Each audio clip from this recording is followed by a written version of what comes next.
আঞ্চলিক উত্তেজনার এক গুরুত্বপূর্ণ মুহূর্তেই ইরান ও যুক্তরাষ্ট্র পারস্য উপসাগর জুড়ে পাল্টাপাল্টি হামলা চালিয়েছে, যেখানে ইরান বেশ কয়েকটি উপসাগরীয় রাষ্ট্রে অবস্থিত মার্কিন সামরিক স্থাপনা লক্ষ্য করে ক্ষেপণাস্ত্র ও ড্রোন হামলা চালিয়েছে। امریکا اجازه دخالت در مدیریت تنگه هرمز را نمیدهیم و نخواهیم داد। এর আগে হরমুজ প্রণালীর কাছে ইরানের উপকূলীয় সামরিক অবকাঠামো লক্ষ্য করে হামলা চালায় যুক্তরাষ্ট্র।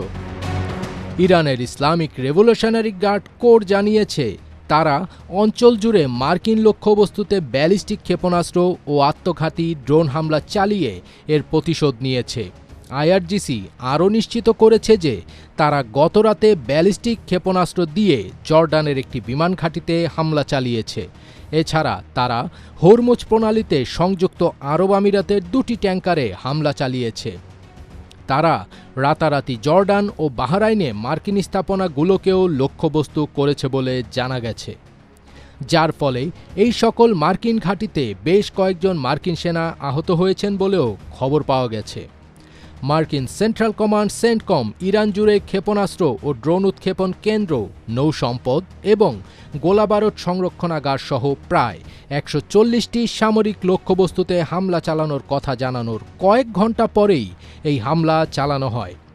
ইরানের রাষ্ট্রীয় গণমাধ্যম জানিয়েছে, একজন সেনা কর্মকর্তাও এই হামলায় নিহত হয়েছেন। পরবর্তী দফায় মার্কিন হামলায় হরমুজ প্রণালীর নিকটবর্তী দক্ষিণাঞ্চলীয় হরমুজগান প্রদেশের বন্দর আব্বাস, কেশম দ্বীপ এবং হাজিয়াবাদকে লক্ষ্যবস্তু করা হয়।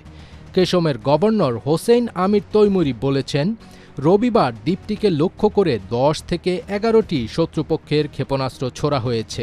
অন্যদিকে আইআরজিসি এই হামলার প্রতিশোধ হিসেবে কুয়েতে একটি মার্কিন রাডার সাইটকে লক্ষ্যবস্তু করেছে এবং জর্ডানে একটি মার্কিন ঘাঁটির কমান্ড অ্যান্ড কন্ট্রোল সেন্টার ও ড্রোন হ্যাঙ্গার ধ্বংস করেছে। জর্ডানের কর্তৃপক্ষ জানিয়েছে, 3টি ইরানি ক্ষেপণাস্ত্র আঘাত হানলেও কোনো হতাহতের ঘটনা ঘটেনি। ইরান যুক্তরাষ্ট্রের এই হামলা পাল্টা হামলার প্রভাব সমগ্র মধ্যপ্রাচ্য জুড়ে ছড়িয়ে পড়েছে, যার ফলে এই যুদ্ধ আরও নতুন নতুন অঞ্চলে ছড়িয়ে পড়তে পারে বলেও ধারণা করছেন সামরিক বিশ্লেষকরা। ফজবির তাজ, এটিএন বাংলা।